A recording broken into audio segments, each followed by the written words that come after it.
Anda pasti menemukan tuh teman-teman yang kalau di media sosial, di grup WhatsApp, komentarnya luar biasa pedas. Nyerempet dajjal bahasanya. Kata dia, secara rasional, kemarahan itu muncul dari kegagalan kamu menilai orang lain. Ya. Media sosial yang seharusnya menjadi budak bagi kita, justru menjadi tuan bagi kita. Betul. Kita yang diarahkan oleh... Ya, Assalamualaikum warahmatullahi wabarakatuh. Waalaikumsalam. Sahabat-sahabat RMTV dan pembaca setia Jawa Pos Radar Mojokerto. Saya nggak bisa ngomong banyak ya, kaget banget. Beliau yang kemudian di media sosial, kalau kita mengenal beliau itu kan, saya yakin semua sudah banyak tahu gitu kan, sudah menghiasi layar kaca televisi kan begitu. Iya benar. Sudah menghiasi media sosial, bahkan teman-teman digital di Radar Mojokerto mungkin nanti juga belajar ke Habib. Wah ya, insya Allah. Ya, kita kedatangan beliau. Nanti kalau di podcast-podcast yang lain kan mungkin ada yang memperkenalkan. Saya nggak berani memperkenalkan beliau. Biar beliau aja memperkenalkan sendiri. Dan hari ini adalah tamu spesial kita. Dan apa namanya, ini kaget juga teman-teman redaksi, teman-teman manajemen juga sangat kaget. Habib sempat mampir ke Jawa Pos Radar Mojokerto begitu Radar ya. Mojokerto. Apakah semua radar-radar pernah dihampiri kan begitu? Iya, benar. Saya pikir ini pengalaman pertama di Jawa Pos Radar Mojokerto ya, atau mungkin di Jawa Pos Group mungkin pengalaman pertama bisa sambil lihat ruang redaksi kan gitu.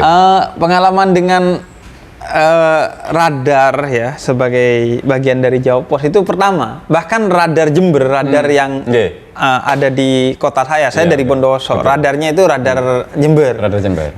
Karena kota saya kayaknya nggak sampai untuk di radar.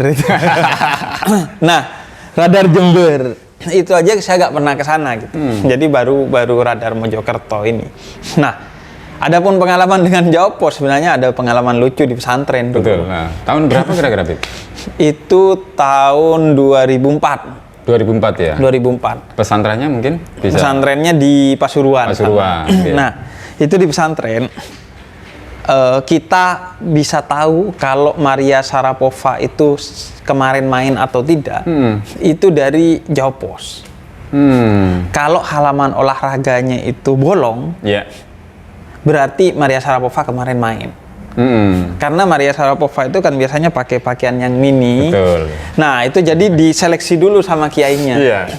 Dipotong sama ustadznya, terus dibuang, baru boleh dibaca oleh siapa santri-santri. Artinya zaman segitu sudah ada sensor, Bib. Iya, sensor pesantren sendiri. Sensor Jadi pesantren. kalau udah kosong, wah kecewa tuh. Padahal itu yang ditunggu teman-teman santri kan. Iya. Jadi boleh baca koran tapi disensor dulu. Sensor dulu. Makanya koran itu baru sampai ke perpus sekitar jam 1 siang. Jam 1 Setelah siang, kita sholat duhur itu bisa baca koran di perpus.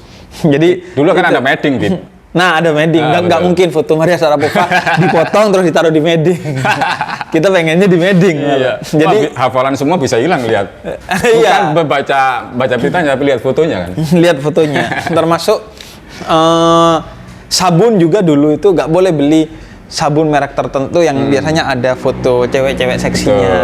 Ada talentnya lah. Jadi itu pengalaman dengan koran Jawa Pos. Dan pengalaman lainnya adalah saya kan backgroundnya penulis. Betul. Saya 16 tahun menjadi penulis di koran sampai sekarang pun. Itu boleh tahu medianya, Bib, tahun berapa itu? Berarti Habib pernah menjadi jurnalis artinya?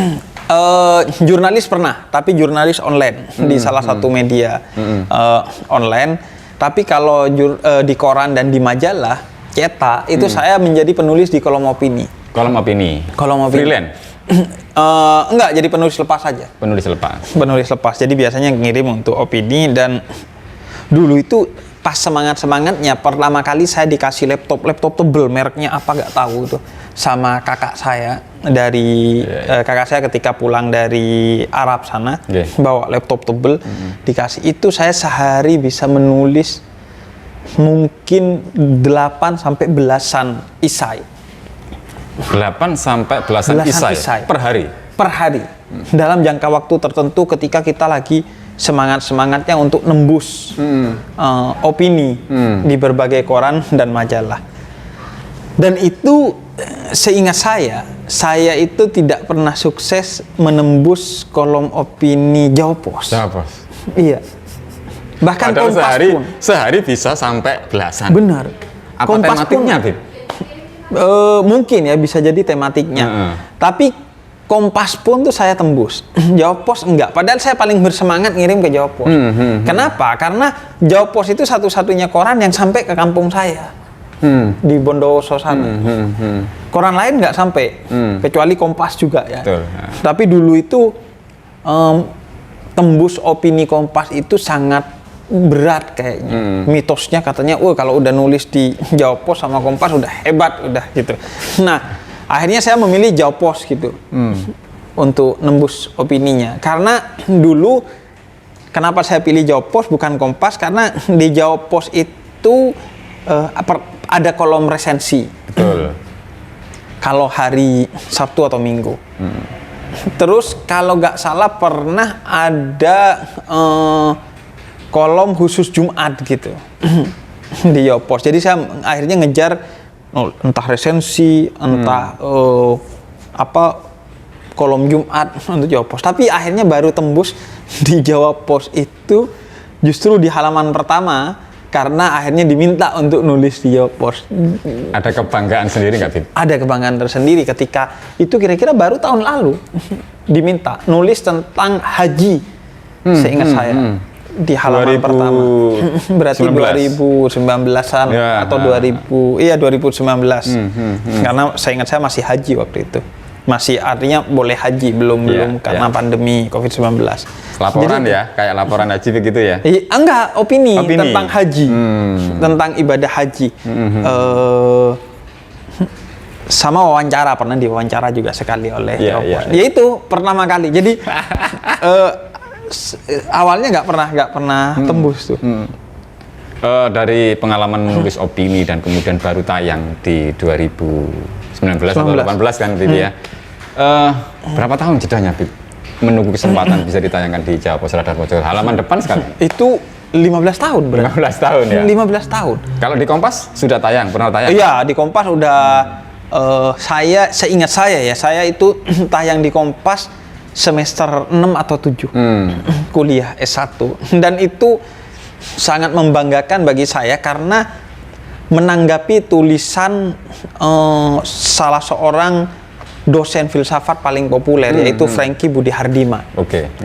Saya menulis tentang kesalehan sosial dalam perspektif Islam pada saat itu, menanggapi tulisan Franky Budi Hardiman. Artinya ada korelasi dengan kuliah kan? Ada korelasi filsafat dengan kuliah. Islam. Saya filsafat Islam.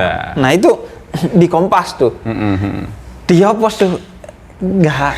Baru akhirnya ketika diminta oleh redakturnya baru tuh bisa tembus akhirnya. Dan kebanggaan karena gini, seingat saya sebelum saya pindah karena nikah. Iya. Karena saya nikah itu di akhir 2019. Seingat saya, tulisan saya di Jawa Pos itu beserta wawancaranya sempat saya figura. Dan saya taruh di salah satu dinding di rumah sekaligus kantor. Dulu sebelum nikah saya rumah dan kantor tuh jadi satu. Sampai sekarang masih ada? Masih ada, insya Allah tuh masih ada kayaknya karena tapi sempat pindahan kantor saya nggak tahu tuh. Tapi itu menunjukkan betapa itu jadi capaian bagi saya karena saya tetap menganggap diri saya itu penulis sampai saat ini. Karena YouTube saya pun namanya Jeda Nulis. Jeda Nulis. Artinya istirahat dari menulis. Enggak. Atau seperti apa? Enggak pernah istirahat menulis. Jadi di tengah-tengah menulis, jeda saya menyampaikan apa yang saya tulis. Karena sekarang kan media cetak sudah tidak sebesar dulu minat konsumsinya.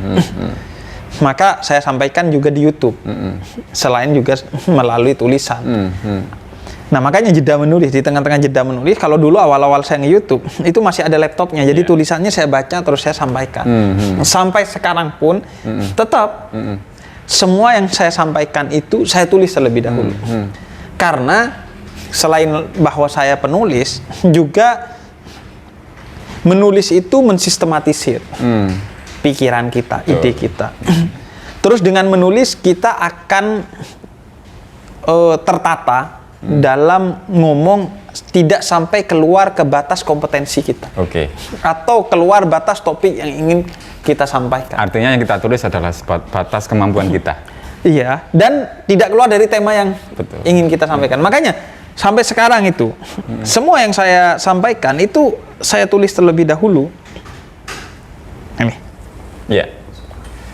Wih, luar biasa. Ini artinya saya nggak bisa menghitung teman-teman berapa beliau sudah. Ini yang belum saya bicarakan. Iya. Jadi kalau udah dibicarakan saya hapus. Gitu. Atau sudah dimuat di mana saya hapus gitu. Kalau dihitung secara jumlah dari awal menulis itu tahun berapa itu? Saya itu awal menulis tahun berarti 2000. Karena email pertama saya itu dibuat untuk ngirim tulisan ke majalah.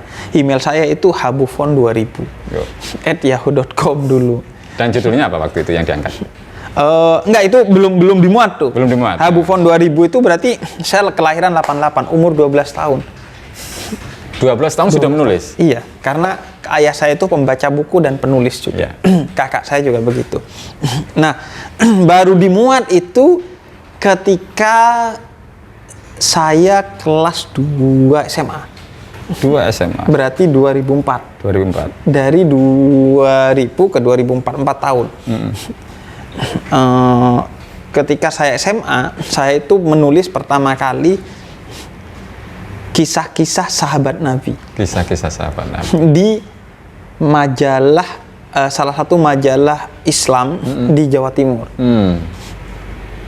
Nama majalahnya itu Cahaya Nabawi. Cahaya Nabawi. Di Pasuruan juga. Betul. Nah, itu pertama kali. Dan saya pernah nulis di salah satu majalah, kemudian dapat honor. Honornya itu 100.000. Saat itu.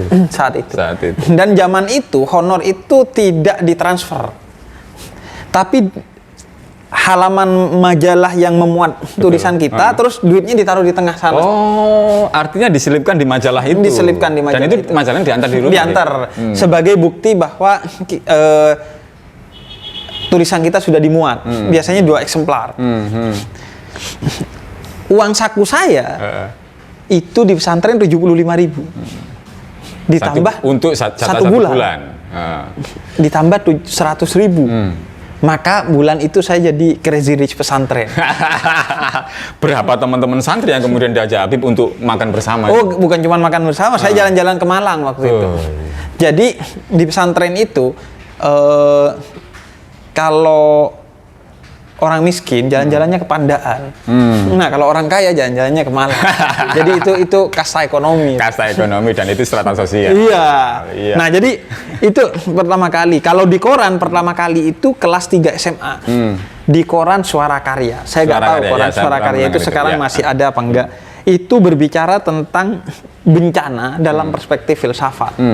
Jadi menanggapi ada bencana alam pada saat itu, bagaimana seharusnya hubungan manusia dan alam dalam filsafat, yaitu subjek-subjek memperlakukan alam sebagaimana memperlakukan diri kita sendiri, bukan subjek-objek seperti peninggalan era modernisme dalam filsafat, di mana alam itu diposisikan sebagai objek yang diperkosa.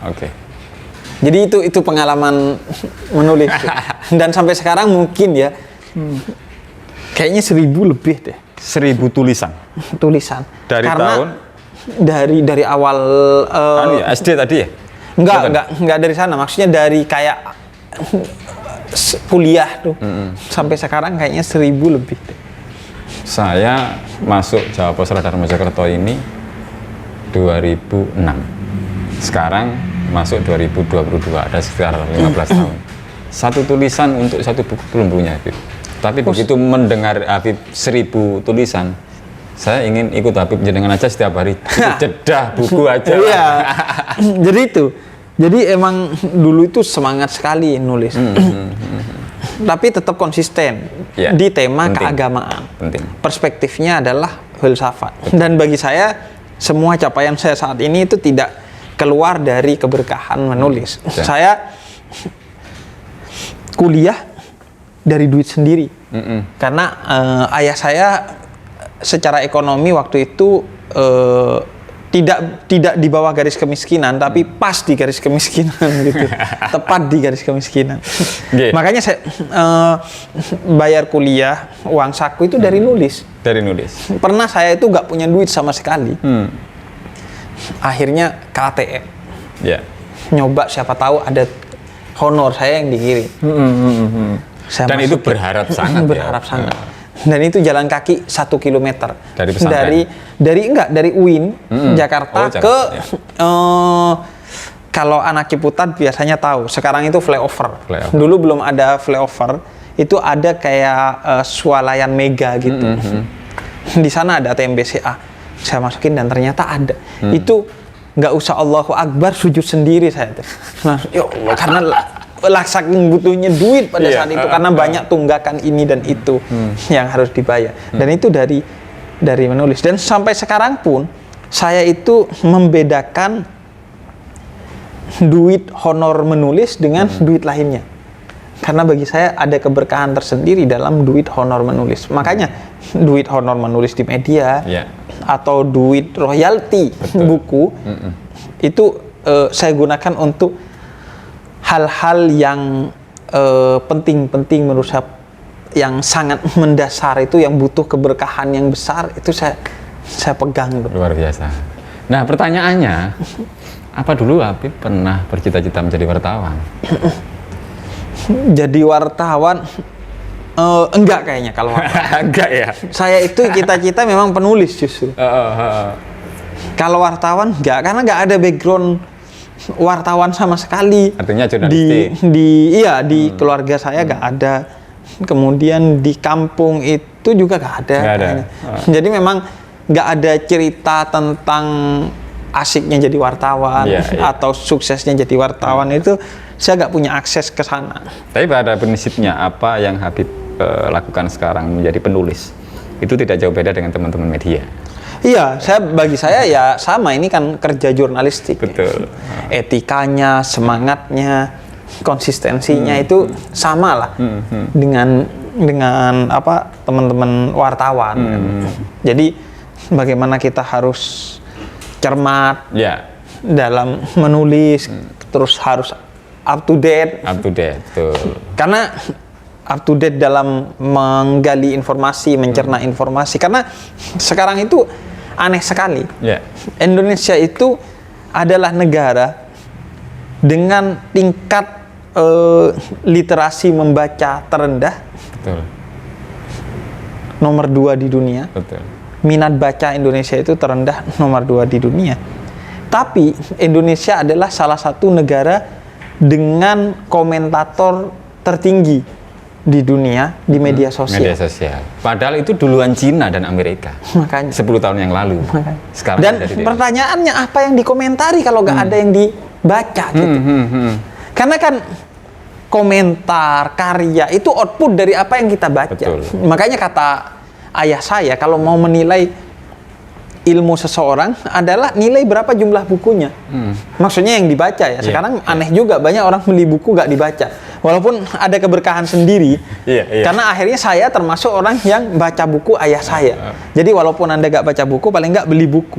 Siapa tahu nanti dibaca oleh anaknya. Sehingga anaknya menjadi pembaca buku. Jadi apa yang ditulis gitu di media sosial kok bisa loh.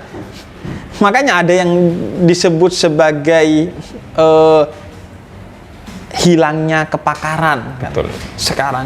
Karena bayangkan seorang pakar yang membaca ribuan buku di bidang tafsir Quran misalnya, yaitu Profesor Quraish Shihab atau Kiai Haji Gus Baha, bisa didebat bahkan dicaci maki oleh orang yang mungkin insya Allah baru baca literatur tentang agama atau bahkan nggak pernah baca, cuma modal nafsu aja. Menurut saya itu kan kita akhirnya menjadi lebih bersyukur karena pernah menjadi penulis, karena pernah berkecimpung dengan dunia jurnalistik, karena pernah sangat dekat dengan koran dan majalah. Karena itu saya itu sampai sekarang, walaupun saya tidak membaca semua media, tapi saya masih berupaya langganan digital media-media yang ada versi digitalnya. Karena kesibukan Habib kan. Iya, saya tetap membaca, dan sebagian mungkin nggak dibaca, tapi saya tetap langganan. Untuk apa? Untuk membantu media agar tetap hidup. Iya. Karena bagi saya itu kan bukan hanya pilar demokrasi, pilar peradaban kita. Pilar peradaban. Apalagi di tengah media-media baru yang bermunculan tanpa integritas. Kan? Sekarang buat website, ya kan, Bib? Buat website dikasih nama, ada logo, udah kelar. Tapi kita nggak tahu basicnya. Makanya. Betul. Kan Nggak ada kerja jurnalistik, Iya. nggak ada proses kreatif di belakangnya. Iya. Kalau dulu kan sampai saya ingat banget tuh celetukan di pojok jawab pos aja itu satir-satir yang tingkat tinggi itu. Mister Pecut. Atau Mang Usilnya Kompas di kolom opini di pojok kanan bawahnya. Itu sangat menarik gitu, menyindir dengan mendalam dengan kata yang sangat sedikit gitu. Jadi itu proses kreatifnya panjang. Dan itu kreativitas sosial sebenarnya, bukan hanya jurnalistik tapi kreativitas sosial. Iya benar.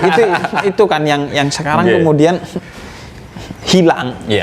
Sekarang kita dituntut untuk mengkonsumsi informasi secara banyak dan cepat, sehingga akhirnya nggak ada yang diseriusin.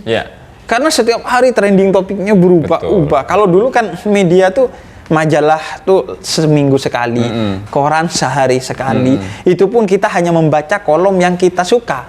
Kayak saya nggak baca tuh kolom ekonomi. Misalkan olahraga ya kita buka halaman olahraga. Biasanya olahraga teman-teman saya minimal tuh bacanya kolom olahraga kalau di Jopos. Kalau santri-santri perempuan mungkin bacanya ada entertainment mungkin. Entertainment. Kalau saya tuh opini. Opini ya. Bacanya opini. Jadi kita serius tentang satu hal dan setiap orang akhirnya punya concernnya sendiri-sendiri. Kalau sekarang kan seolah-olah orang tuh nggak boleh punya concern. Betul. Misalnya ya, tiba-tiba orang ngamuk ke saya di media sosial. Kok nggak bicara soal Ukraina dan Rusia? Giliran Palestina sama Israel banyak bicara. Karena memang saya taunya tentang Palestina dan Israel, bukan tentang Rusia dan Ukraina. Rusia Ukraina kita tentu prihatin, berempati, bersimpati dan membangun solidaritas sosial kita bagi konflik di sana. Tapi untuk bicara kita nggak ngerti apa yang terjadi di sana. Bukan kemudian semua orang dipaksa untuk mengomentari semua hal. Karena itu dulu wartawan juga kan bukan di bidang semua hal kan. Ada wartawan olahraga, ada wartawan daerah. Kan? Kadang-kadang yang terjadi juga memang begitu. Kita yang media mainstream notabene kita taruhlah kemudian mengupas atau menulis segmen tertentu begitu. Kenapa sih nggak ini, kenapa nggak itu? Nah ini artinya apakah kemudian pola pikir sosial masyarakat yang kemudian kita masih di euforiakan dengan media sosial. Nah persoalannya adalah kadang netizen itu seperti yang disampaikan Habib, nggak tahu materinya sebenarnya apa, latar belakangnya apa dan sebagainya. Ini yang terjadi kalau ngomong yang terjadi di Indonesia lah, saya menjelaskan di Indonesia. Apa sih yang terjadi sebenarnya? Apakah kita tidak siap dengan media sosial atau kemudian ada kesalahan atau mungkin tidak bijak dalam bermedia sosial? Padahal itu kalau contoh baru-baru ini ada artis di Jogja begitu kan, 2 artis yang kemudian diajar habis-habisan sama netizen. Bukan hanya persoalan kemudian dia itu namanya runtuh, tapi imbas karir dan sebagainya juga ada. Itu kekuatan netizen. Nah, pola pikir sebenarnya seperti apa, Bib, yang kemudian ini sangat bijak untuk bermedsos, tidak sekedar mengkritik gitu, Bib. Iya, ini sebenarnya yang diwanti-wanti dalam filsafat seiring dengan munculnya era modernisme dan perkembangannya yang begitu pesat. Sehingga kemajuan mesinnya itu jauh lebih depan dari kemajuan manusianya. Manusia tertinggal oleh mesin yang diciptakannya sendiri. Bahkan kemanusiaan teralienasi dari dirinya sendiri karena mesin itu. Saya kasih contoh gini. Media sosial, media untuk bersosialisasi. Betul. Berapa banyak hubungan sosial yang justru hancur karena media sosial. Itu menunjukkan akhirnya media sosial yang seharusnya menjadi budak bagi kita, justru menjadi tuan bagi kita. Betul. Kita yang diarahkan oleh media sosial, bukan kita yang mengarahkan media sosial. Karena itu sama seperti uang. Uang harusnya menjadi budak kita. Iya. Tapi kita menjadi budak uang. Iya. Iya. Sekarang bukan lagi kita yang pegang HP, tapi HP yang justru pegang kita. Mengendalikan kita. HP yang mengendalikan kita. Betul. Anda bisa dibikin sedih dan dibikin senang kapan saja oleh HP. Makanya kalau ada buzzer-buzzer yang nyerang saya selalu membayangkan nih kampret-kampret nih orang-orang sambil rebahan ngomongnya, nggak pakai beban, nggak ada identitas, anonim. Kenapa saya harus ke-trigger oleh orang-orang seperti itu? Padahal kita yang riset, yang belajar filsafat, belajar agama, nyantri, mau di-trigger oleh orang-orang yang seperti itu. Jadi makanya bagi saya problemnya adalah kemajuan itu lebih terdepan dari manusianya. Edukasi tentang literasi itu jauh lebih tertinggal dari perkembangan literaturnya. Literaturnya udah maju kemana-mana sampai ke media sosial, tapi kesadaran dan edukasi literasinya masih di sini-sini aja. Orang dibuat gagap literasi digital, sehingga hari ini saya pasang banner. Saya di Mojokerto, ada acara sawalan jam 19 flyer. Terus ada yang komen, jam berapa, Bib? Lu padahal di flyernya di captionnya ada loh. Itu kan menunjukkan kesadaran literasi kita lemah gitu. Kemudian kalau dulu kita beli buku, salah satu yang kita buka dulu daftar pustakanya. Betul. Sekarang daftar pustaka nggak penting. Jarang kayaknya buku yang ada daftar pustakanya. Lebih penting covernya daripada daftar pustakanya. Jadi edukasi literasi digital kita itu sangat lemah dan sangat lambat. Sehingga kemudian kita gagap kepada perkembangan digital ini.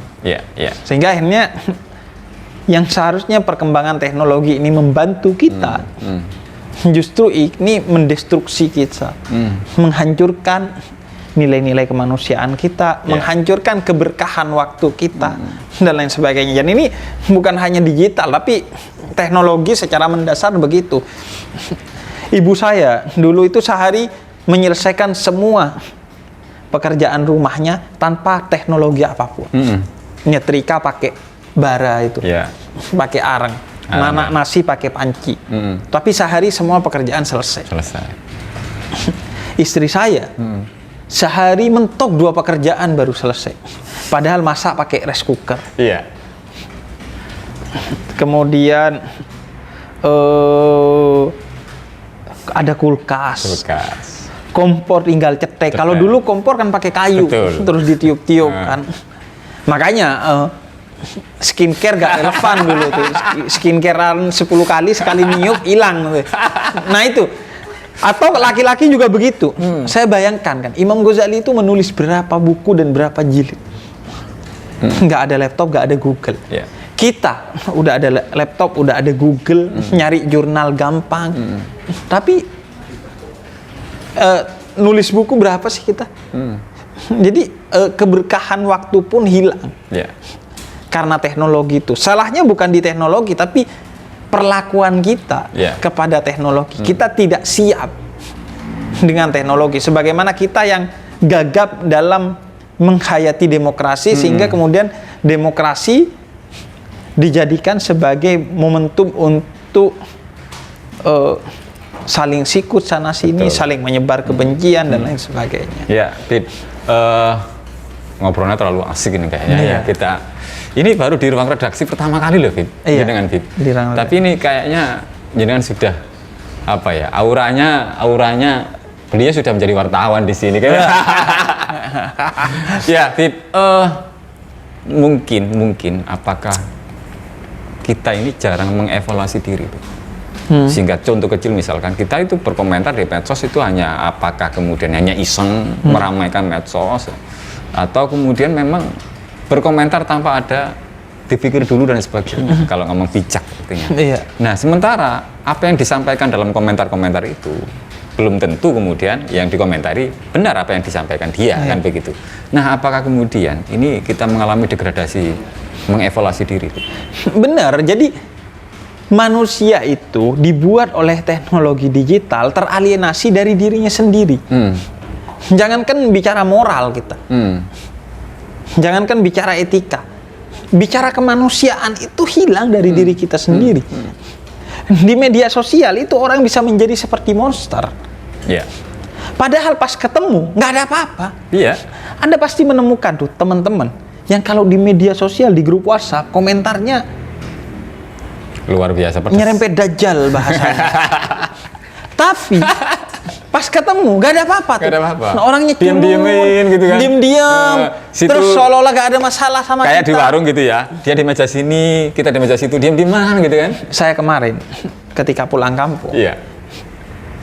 ketemu dengan seseorang yang di grup itu ngomelin sayanya naudzubillah. Tiba-tiba gimana kabar terus minta foto bareng.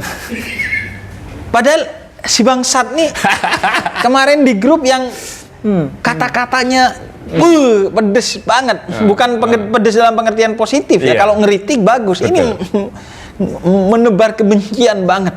Kalau Tapi- teman-teman bahasa Jawa sewakit di hati. Iya. Woro gitu. Iya. Tapi begitu ketemu Gak ada Tidak apa-apa. kurang. Jadi hilang kemanusiaan kita ketika pegang HP.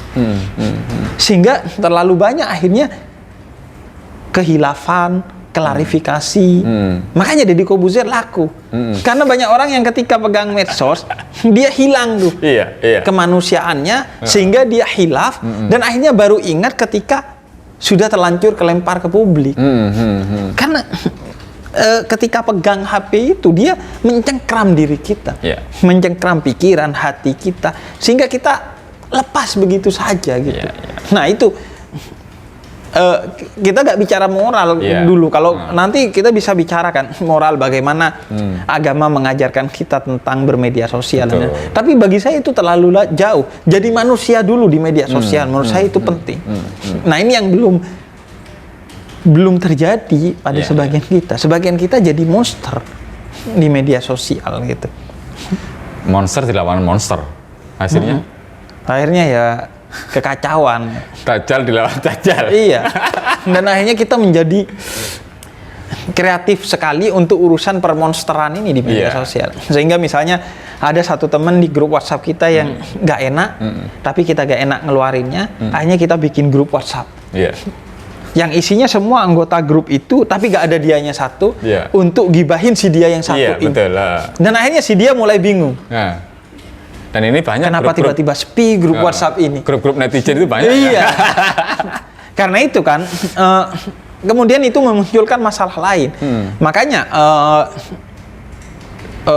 surveinya Alfara itu tahun 2019 menyebutkan hoax itu rata-rata yang nomor 1 dan nomor 2 tersebar di grup-grup WhatsApp dan di grup-grup Facebook.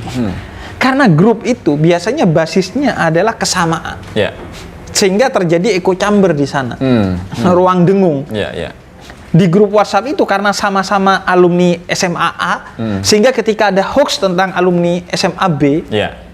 atau ada kejelekan tentang alumni SMA B yang belum tentu benar dimakan, karena di sini terjadi echo chamber. Iya. Orang yang sama yang hanya ingin mencari pembenaran emosional, bukan kebenaran rasional. Iya. Itu Ini masalahnya tuh. ini sebenarnya saya ingin sampai subuh, Bib. Iya. Sampai subuh. Nah, ini ada teman-teman yang banyak bertanya. Habib itu di mana-mana santai gitu. Artinya meskipun dihujat sama kampret. Kalau kampret di pesantren saya biasa kayak kelelawar gitu. Itu kampret itu namanya. Kalau nggak tahu kampret sekarang. Iya.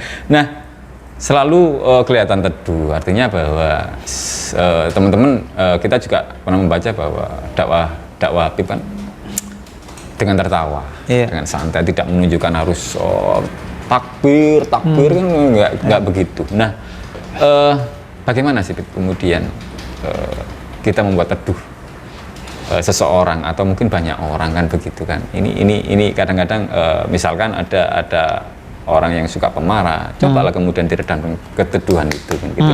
Nah ini seperti apa sih sebenarnya manajemen keteduhan kita itu berinteraksi dengan siapapun? Iya, kalau saya gini, pada prinsipnya yang pertama, kita itu hidup kan sudah ada visi yang telah ditetapkan oleh Allah, yaitu wa ma khalaqtul jinna wal insa illa liya'budun. Kita diciptakan untuk ibadah, sehingga kemarahan, keengganan memberi maaf, emosi itu adalah sesuatu yang tidak sinergis dengan visi kita. Maka untuk apa? Kemudian yang kedua, itu secara spiritual ya, secara emosional kita melatih diri dan menjaga diri untuk kemudian secara berkala mentreatment agar kita tidak mudah tersulut secara emosional. Makanya Nabi sampai bilang, kalau kamu lagi marah dalam keadaan berdiri duduklah. Kalau lagi duduk berbaringlah. Kalau kamu lagi marah usahakan nggak tampak di wajahmu, jangan merah wajahmu. Kalau tampak di wajahmu usahakan nggak keluar dari lisanmu. Kalau keluar dari lisanmu usahakan tidak sampai membuat tanganmu menampar atau melakukan tindakan kekerasan. Jadi ada treatment secara emosional, termasuk menjaga diri dari media sosial untuk mengejar kecepatan ketimbang ketepatan. Menjaga diri secara emosional, karena kita kadang ngejar cepet doang, nggak ngejar tepat, sehingga kemudian sering hilaf kita dan harus klarifikasi. Kemudian yang terakhir, secara rasional itu juga kalau saya mau mengutip seorang stoicism, seorang Seneca. Dia itu dari Yunani Romawi Romawi atau Yunani, seorang yang menjadi rujukan dalam stoicisme. Jadi bagaimana mengendalikan emosi, salah satu madhab dalam filsafat tentang pengendalian diri. Kata dia, secara rasional kemarahan itu muncul dari kegagalan kamu menilai orang lain. Kamu terlalu menghormati, kamu terlalu mengagungkan orang lain, sehingga ketika dia melakukan sesuatu di luar ekspektasi kamu, akhirnya kamu marah. Atau kamu terlalu menghargai kesalahan orang lain, terlalu menghargai kebodohan orang lain, sehingga kamu merasa harus marah pada kebodohan orang lain. Padahal kebodohan, kesalahan orang lain itu dibayar murah saja. Kalau sampai kamu marah, berarti kamu sangat tertarik sehingga memberikan effort sebesar itu kepada kebodohan orang lain. Jadi makanya secara rasional, saya itu kalau ada orang yang kayak ngolo-ngolo, ngefitnah, nyebarin hoax, saya ketawa aja. Karena kalau kita terpancing, berarti secara rasional kita di bawah dia. Kita tidak lebih dewasa dari dia. Dan itu sebenarnya tujuan dia. Tujuan dia kan mancing kita. Maka kalau kena, berarti kita kena jebakan dia. Itu secara rasional paling. Jangan sampai kemudian tukang pancing dipancing. Iya. Karena gini, mancing itu adalah hobi yang tidak akan pernah bisa maju. Mancing itu tinggalin lah. Apalagi mancing kerusuhan, itu tinggalin. Karena mancing itu hobi yang nggak bisa maju. Karena begitu Anda maju ketika mancing, pasti Anda kecebur. Iya kan? Kalau Anda mancing sambil maju kan? Iya. Pasti kecebur. Jadi tinggalkanlah hobi mancing itu. Ini kan tanggal 16 Mei ada Waisak kan? Iya. Saya tertarik dengan apa yang Habib pakai ada pesan berbeda tapi bersama. Iya. Nah itu kalau ngomong konteks pluralisme, kemudian konteks di Mojokerto kan gereja berdekatan dengan masjid, ya kan, kelenteng berdekatan dengan masjid, dan bahkan Mahaviara di Trawulan, mungkin nanti kalau ada waktu mungkin bisa ke sana, yang patung Buddha tidur itu, itu welcome bagi semua agama. Bahkan teman-teman Yayan Surabaya, kalau misalkan ada bahasanya, kalau teman-teman itu sama Pak Ba atau apa di sana, kemudian ada pelatihan Gus Durian, teman-teman Gus Durian ke sana, menyambung. Nah, harus seperti apa sekarang menyampaikan atau bahkan mengaplikasikan sebuah toleransi, pluralisme dan sebagainya, termasuk berbeda tapi bersama.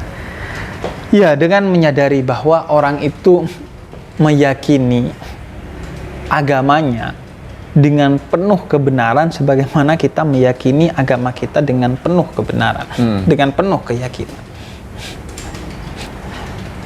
Maka karena kita begitu meyakini bahwa agama kita benar, sebagaimana orang yang beda agama dengan kita juga meyakini agamanya benar, maka saling bertoleransilah.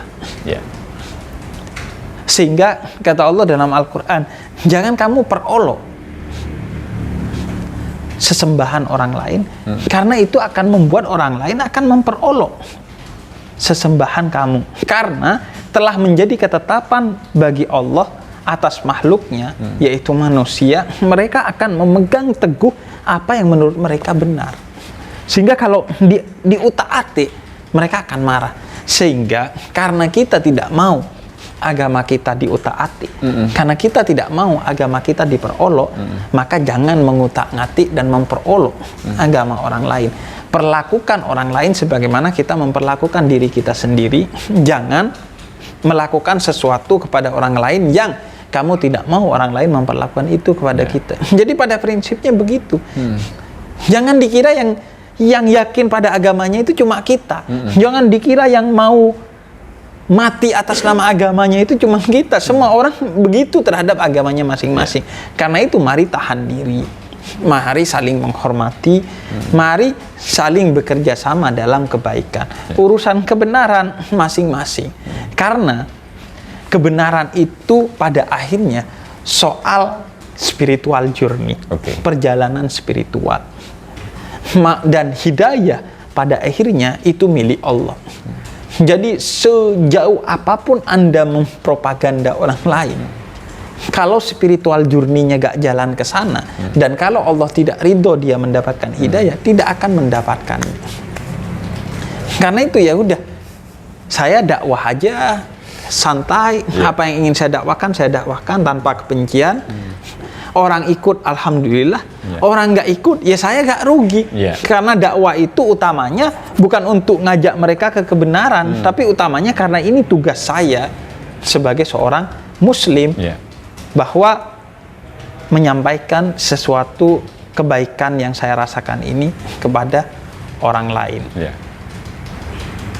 Taburlah kebaikan jika kamu ingin dianggap baik oleh orang lain.